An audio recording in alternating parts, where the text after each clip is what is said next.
but for Jehovah. And it said, the world is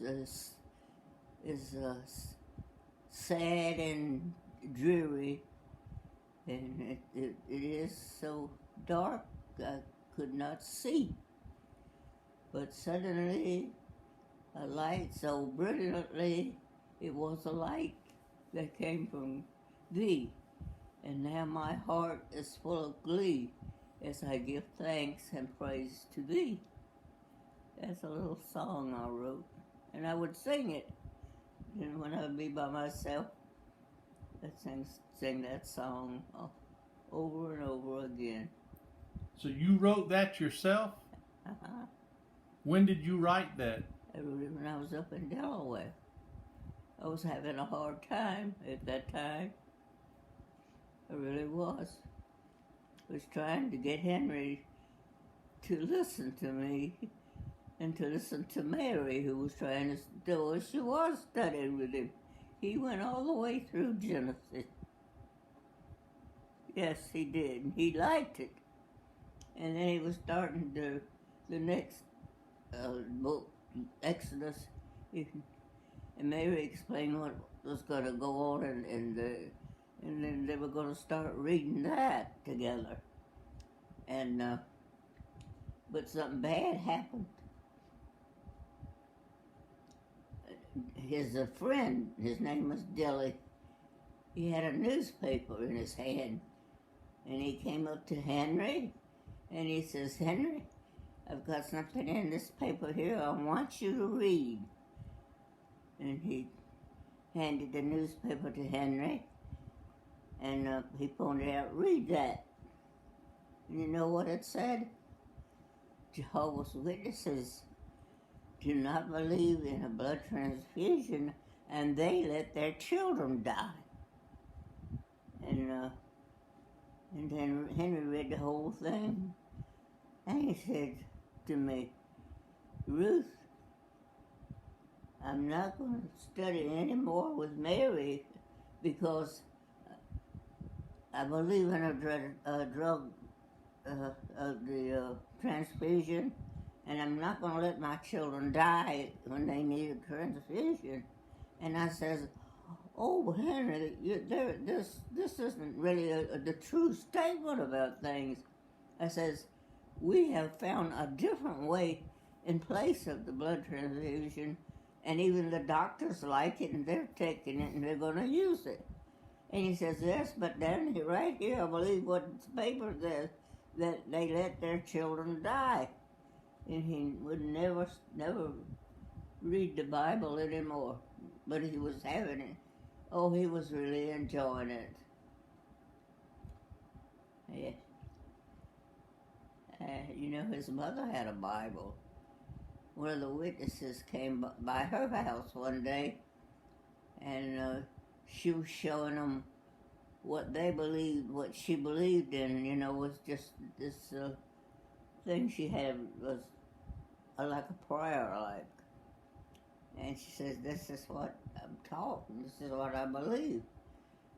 And the witness showed her the Bible, said, you don't believe this is called the Bible. And she says, I've never seen one before. That's what she said. I've heard of the Bible, but I never have seen one, and never have held one in my hand. So give it to me, man, let me look at it, let me know, open it up. And she started opening up and reading some things. She says, oh, this is good stuff. I'd like to have a Bible like this.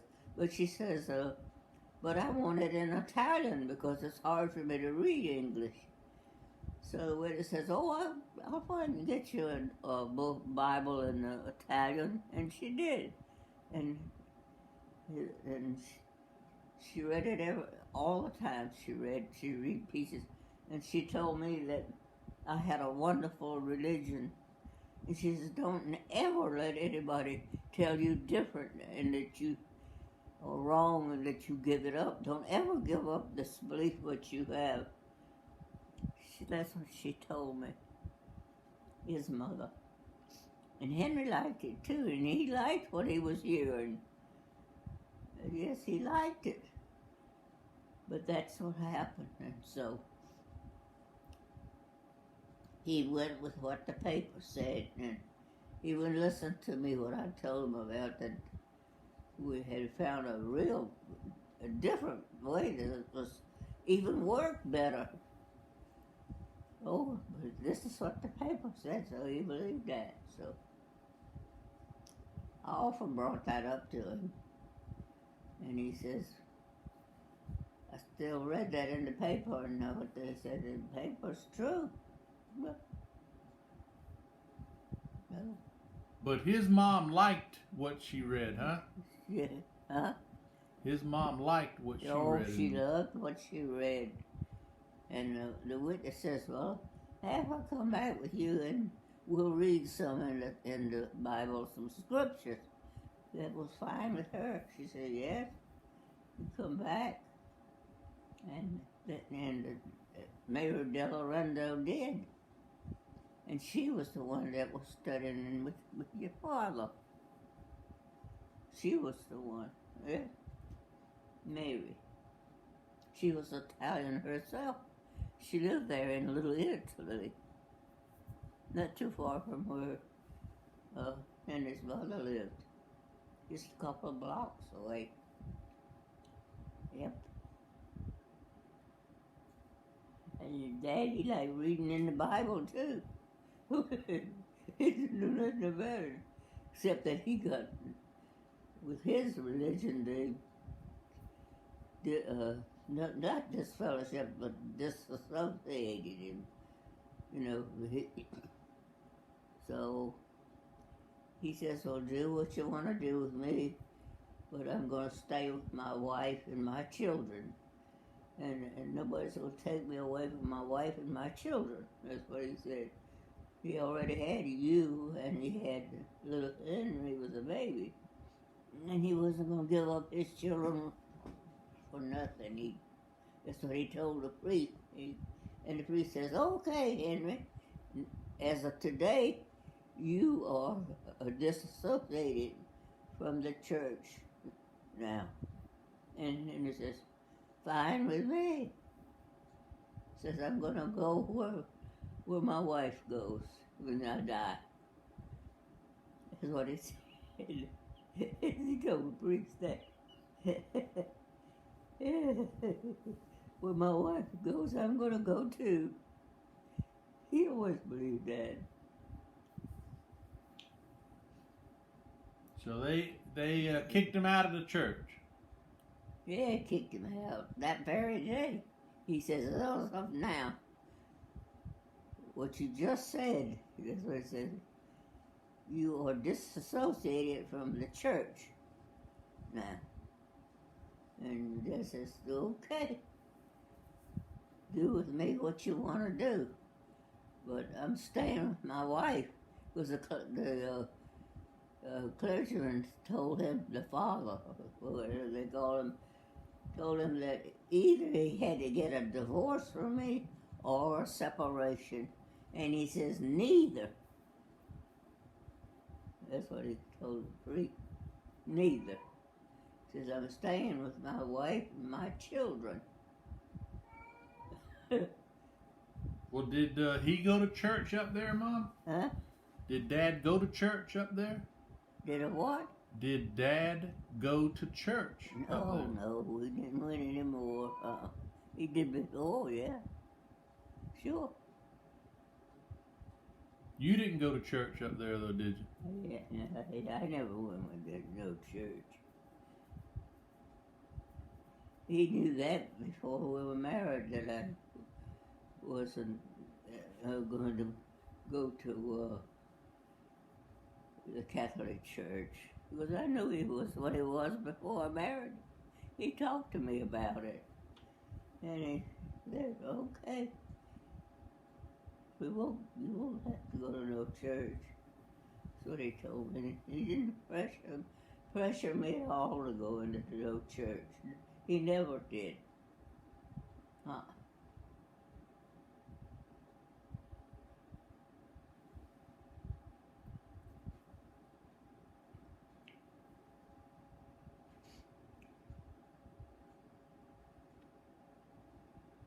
he knew what I believed because, see, when I was dating him, I dated him with the Watkinses' house.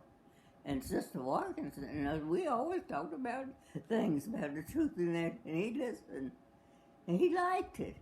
Yeah, it's true. Yeah. The only place I ever went with your father before we were married, Alice and I, we went to the fair. It was the week of the fair, and he and his buddy asked us if they could date us sometime, and I says, "Oh no, we don't date." I said, "We don't date at all." And Henry says, "You don't date? Well, how old are you?" So Alice says, "Well, I'm 19," and I said, "Well, I'm 22, and you don't date?" He said, "No, we don't date. We didn't date." So where did y'all go on your dates? Huh? Where did y'all go on your dates? Do what? Where did you go? Where did we go? To the fairgrounds. Oh, We went. That was where we went, and took a couple of those rides. But Alice, she didn't much like the one that she was with. She didn't want to date him anymore. Didn't want to go with him. But I liked Henry. He was pretty common, good, sensible person to talk to. So he asked me right in front of Sister Watkins and in front of Frances, the daughters. Two of the daughters were there. Says, stood up and says, "Ruth, would you marry me?" And I says, "Do what?" I said, "I have never thought about getting married." And he said, I said, "I had to think about that a while." And all of a sudden, Sister Watkins, she got up on her seat. She said, "Ruth, I want to see you in the kitchen." I said, "Okay." So I went in the kitchen to see what she was going to tell me. And she says, "Ruth, you cannot marry him." Says, "You do not know him. You only seen him a couple of weeks. You don't know this man. He might already be married." And when she said that, she said it out loud to the whole room. And his friend that was with him, he always had his friend with him. He got up and says, "I have known this person for years. We've been in an army together, and I know he's not married." And I says, "Oh, you're not married, Henry?" And Henry said, "No, I want to marry you." I said, "I ain't never been married." So I held up my hand to him and I says, "Well, okay, I'll marry you." And so I married him. you shook his hand? Huh? You shook his hand? Just shook hands. That was all. And so then Henry says, "Well, it's like this. I'm leaving. I'm going to go overseas in just a few weeks. I'll only be here maybe 10 or a few more days like that here. So we got to go right away and get our marriage license." Oh my, I got all blustery. I was thinking, well, I got to think about this a little while. Said, "No, we have to go right away and get married." So that's what we done. We got the marriage license and we got married. About 10 days later, we were married, and actually, we got married on the day that he had to leave Fort Jackson, was his last day there. And off we went to Delaware.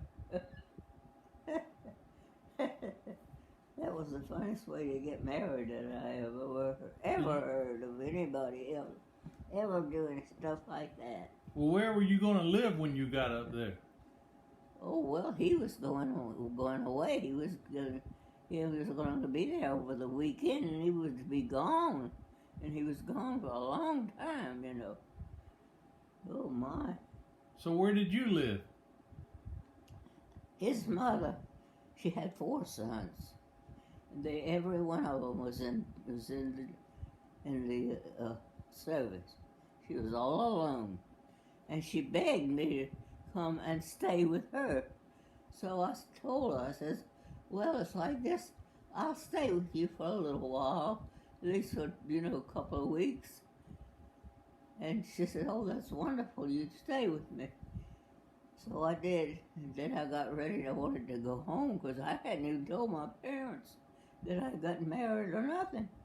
Although Alice put it in the paper that I was married. Because she was working there with the state newspaper. She put my picture and his picture there in the paper and showed it to Mama and Daddy to prove that I was married. Because they couldn't believe it either, I bet they weren't too happy about that. Yeah, yes, sir. If I hadn't married him then, he would have been gone. I looked at it like that and I thought a lot of Henry because he was such a gentleman. He was really a nice person.